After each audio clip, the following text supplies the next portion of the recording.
সামনে আসছে আমাদের সবার প্রিয় উৎসব ঈদ উল ফিতর। এই একটা মাস রোজা রাখার পর ঈদ আসে, তখন আমাদের সবার মনে হয় পুরো পৃথিবীতে যেন খুশিতে ভরে গেছে। কিন্তু সত্যি কথা বলতে কি, ঈদের এই আনন্দের মাঝে অনেক মানুষের মনে অনেক কষ্ট লুকানো থাকে।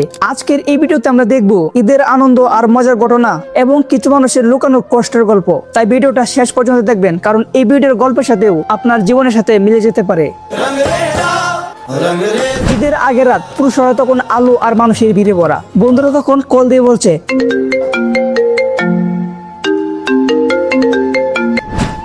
হ্যাঁ বল বন্ধু, ঈদের সালামিটা বিকাশে পাঠায় দিস। এই কাহিনী।